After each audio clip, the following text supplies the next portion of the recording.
We've gone deep down the rabbit hole of Bill Gates, Dr. Fauci, and the WHO, as they've clearly set a plan in motion to create mandatory vaccines. This is about money, right? The vaccine for the disease that shall not be named will earn the organization who wins the patent over $1 trillion. But is there a larger, more complicated plan in place here? In today's video, make sure you guys get your tinfoil hats ready because we're going to go full Alex Jones. Let's get it.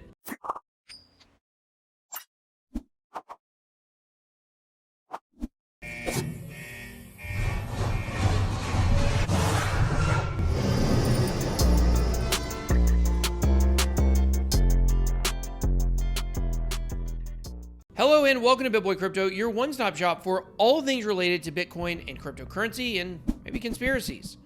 I make videos on this channel almost every single day. If you like what you hear or see, then please make sure to hit that subscribe button and click the bell to turn on notifications.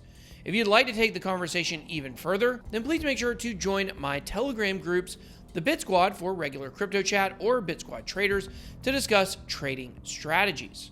All right, guys. Today, we are going to be going further down the conspiracy bottomless pit when it comes to Bill Gates and the current world pandemic.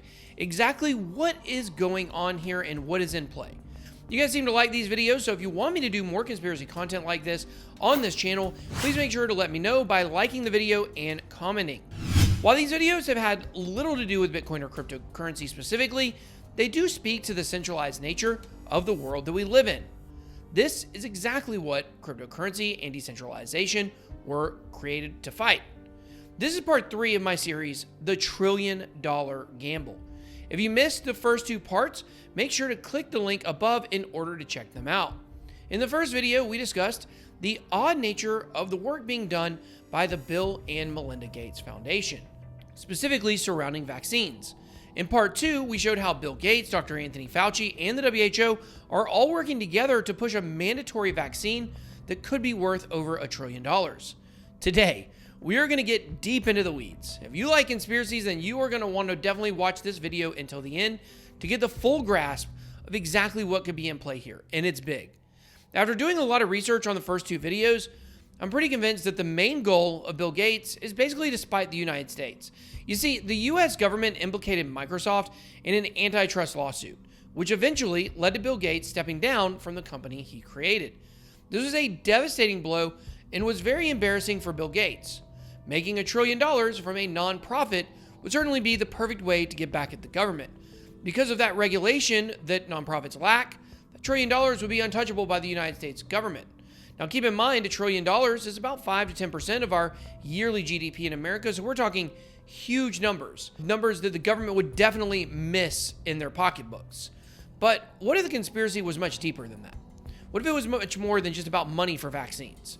Until I researched this video series, I didn't really even understand who Bill Gates was. To me, he was the founder of Microsoft and a dork. Seriously, a huge dork. I'd remembered reading a few years ago that he had pledged to give almost all of his fortune away, which seemed admirable. Before looking into all this, I remember thinking, man, Bill Gates must be a heck of a guy for giving all his money away. But now I realize he gave most of it away to himself. He gave it to his own foundation. And the other places he sends money to are just so he can put his claws into those organizations, just like what he has done with the World Health Organization. But the point is, I didn't know much about him or his family. I thought maybe he was the son of a farmer or something like that. But Bill Gates comes from a long line of wealth, money, and power. His father, William H. Gates Sr., was a prominent banker and lawyer. Just imagine taking the 2 douchiest professions, smashing them together. That's old Billy Gates Sr. But not only did he hold 2 uppity jobs, he also held a board seat at a controversial organization, Planned Parenthood. No matter where you fall in the position of abortion, it's hard to argue that there's not something off with Planned Parenthood. I mean, did you see the videos where they were selling baby parts? What you may not know, and this is a fact, not a conspiracy, is that Planned Parenthood was birthed directly out of the American Eugenics Society. What are eugenics exactly? Well, according to the Oxford Dictionary, eugenics is the study of how to arrange reproduction within a human population to increase the occurrence of heritable characteristics regarded as desirable, like an Aryan race maybe. Developed largely by Francis Galton as a method of improving the human race, it fell into disfavor only after the perversion of its doctrines by the Nazis. You see, after World War II, targeted breeding was seen as inherently evil. But don't you think it's weird that Planned Parenthood, a direct descendant of eugenics and this evil practice, still continues on to this day? Do you believe at one point the leadership of the American Society of Eugenics was just like, you know what? How about instead of trying to control the population and make a master race, let's help women get abortions safely. That's our main concern. Not likely. You see, Planned Parenthood, eugenics, and possibly vaccines are all about population control. Let's face facts, guys. Humanity cannot continue to grow at its current rate. It's logical. Eventually, we will use up all of the resources on Earth, and there's no question about that. It's simple math. Without expanding to the moon, Mars, or space stations, we will eventually ravage the Earth entirely. Now, people like you and me, we don't really think about this stuff. Look, if my great-great-great-great-great-grandkids have to hatch a plan to save humanity, that's on them. Like, I love them, I wish them the best, but that's on them. You see, I don't really have a legacy to protect other than this massive YouTube fortune I built. But for these billionaires who've had that real old, real long money, they think about these things. They think about the way the power and wealth of their families will look like in 200 years. Bill Gates is in love with the idea of eugenics, just like his father, and population control. Check out this clip where he literally says it twice. The world today has 6.8 billion people. That's headed up to about 9 billion. Now, if we do a really great job on new vaccines, healthcare, reproductive health services, we could lower that by perhaps 10 or 15%. $10 billion over the next 10 years to make it the year of the vaccines. What does that mean exactly? Well, over this decade, we believe unbelievable progress can be made, both inventing new vaccines and making sure they get out to all the children who need them. And the benefits there in terms of reducing sickness, reducing the population growth, it really allows the society a chance to take care of itself. Okay, so let's play this out. What could this look like? Let's say we are all forced to get mandatory vaccines. Bill Gates makes $1 trillion. Great. But are vaccines really just a stepping stone in a much bigger and more complicated plan to hit reset on the human race? 50 years ago, kids did not have to have vaccines in order to go to public school. Now they do. You see, over time, things that are shocking become normal. So say 25 years from now, we're all taking multiple mandatory vaccines per year. Climate change has gotten worse. Human resources are getting lower. Prediction models are better, so now they're telling us that they have hard data that says the human race by 2100 will be destroyed, and we will be completely out of resources on the Earth. For the sake of safety and humanity, what if the new mandatory vaccine is a sterilization vaccine? We'll put that past people. We know that China does population control, and it has for years. We know that Hitler wanted to create an exclusive master race. So who is the Hitler of today? Well, back in Germany in the 1930s, they didn't have the internet. If it did, then maybe someone could have stopped Hitler before he got that far with his crazy speeches.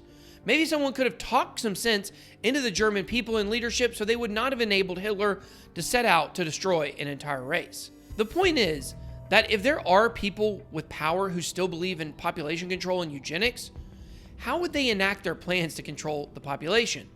Would it be through force? Probably not. Would it be through fiery speeches? Probably not. I love Aesop's fable about the sun and the wind. The sun and the wind have an argument over who can take off a man's coat first.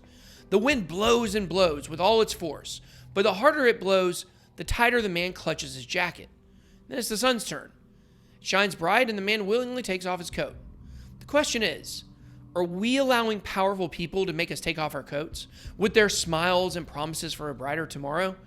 There are many ethical decisions that come into play with population control. On one hand, it makes perfect sense from a resources standpoint. On the other hand, it seems like a cold, calculated plan to rule mankind. There is something truly deeply sinister about people trying to push their agendas and beliefs on world citizens so that one day they could be a part of the remaining few who get to reset and enjoy the Earth. One of my favorite movies is I, Robot. In that film, Will Smith investigates and tracks down a rogue robot who is thought to be the villain of the movie. By the end, you realize that the robot was not ever the villain to begin with. He was actually the good guy. The true villain of the movie was the artificial intelligence operating system that fueled all of the robots in the film.